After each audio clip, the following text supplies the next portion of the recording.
let's jump into the Torpedo bats. And then I'm going to... Which is kind of TikTok, but... So we're going to... Yeah, I guess it is a little related. A little bit, but not. We're going to catch up on what's going on here about these Torpedo bats. What are the Torpedo bats? And then we're going to break it down. Doing a nice commercial for Hyundai here because I can't figure out how to get out of the ad. What is happening with this? I hate this.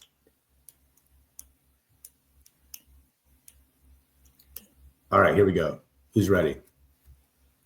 Excellent. Anti-physics, because that's what's actually at play here. Talk about for everyone criticizing the torpedo bat craze. You're anti-science, technically anti-physics, because that's what's actually at play here. You talk about a torpedo bat, look at that, and now you talk about what a normal bat looks like. Every bat for pretty much the last 100 years has essentially had the same exact shape. Now, the torpedo bat does is in this area right here, what we call the sweet spot. They're now expanding it and making it thicker. What does that actually mean? What does it do? Well, according to the Yankees, it does a lot. The Yankees got a ton of attention for absolutely mashing the first 3 games of the season. 15 home runs, 9 of those by players using torpedo bats. Anthony Volpe, Paul Goldschmidt, Cody Bellinger. I want to make something clear for the conspiracy theorists out there. This is not just a Yankees thing. There's also other players in the major leagues who've been using them. In fact, they started being used in the major leagues quietly somewhat back in 20. All right, let's stop there. So what do you think? Okay, first, can you catch us up on like what's going on? Neil deGrasse Tyson, I know, is involved with this torpedo bats controversy. Can you fill me in on what's going on the internet?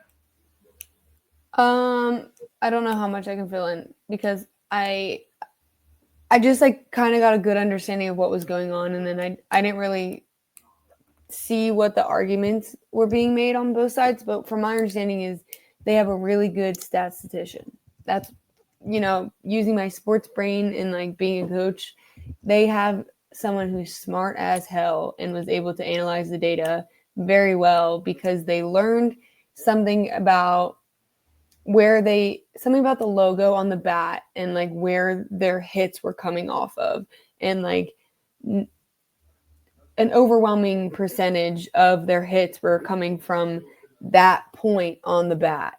So they expanded, or they made just that section of the bat, their torpedo bat, is the thicker part. And because that's the thicker part, it's hitting the ball the perfect, like the sweet spot essentially every single time.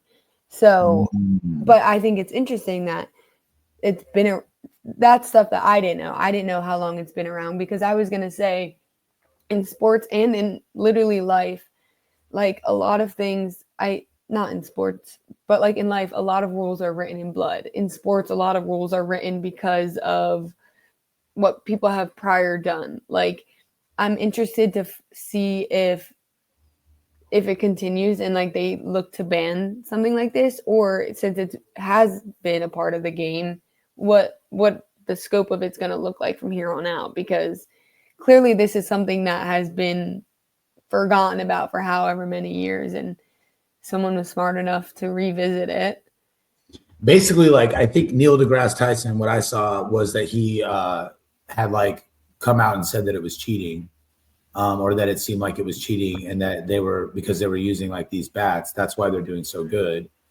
But then like it looks like, based on everything I see, that it's definitely not cheating, but it's mostly like there's not a rule against it, or there's never been like a rule against it. And I didn't actually know all that stuff, what you just said about the statistician, like them doing that like deliberately, like it's all choice. Backed by data, which is so cool. So I love cool. To hear that. Yeah, that's pretty rad. I just I think this is like, seems like it's kind of like one of those situations of are you living within the rules, and like, is it against the rules to take the find rules the loophole and find loopholes? Right, exactly. It's not a rule. It's like for me, like when I'm looking for like a CPA, like my CPA, and this is just my personal preference, but like sometimes when someone says, "Oh, I've got the best CPA," what that person means is I know the person who can find all the loopholes.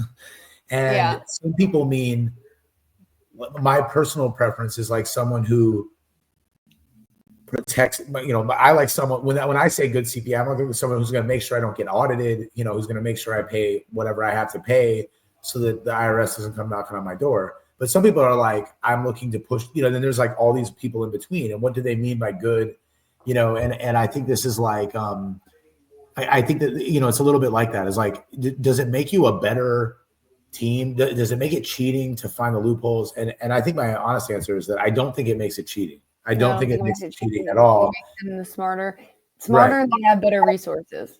Right. And the fact that you can do all of that in between seasons is insane. And I wonder how many people are going to start using a torpedo. Yeah, that's what I was thinking. Like, how is this, because it's never been thought about before, how is this going to change the scope of baseball? Mm-hmm. Like, is this going to be something that is going to change the whole?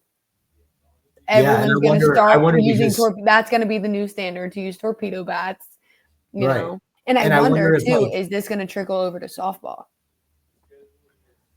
I don't even know about that. It is very different game, and the ball's different, everything. But the reason why, like, or at least in my opinion, the reason why like people were using steroids back in, like, I don't know, whenever that was, the 2000s or whatever, when there was all the Mark McGwire and Sammy Sosa and all that, was because they were able to hit more home runs.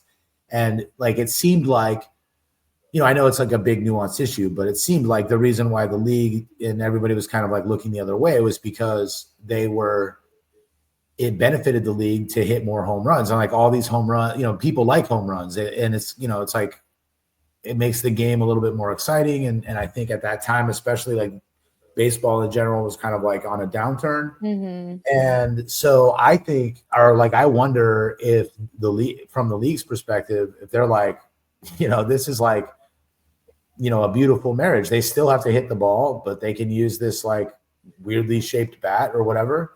And like, it seems like a bat like that too would have like a lot of learning curve too. So it's like, maybe these, that's what I was like, what were you doing in your off season that you were able to get the bats made? You have to really practice with that kind of bat. Yeah. You can't just, like, it's not like picking that up. Like, if I pick that up, it's not like I'm going to go hit a home run.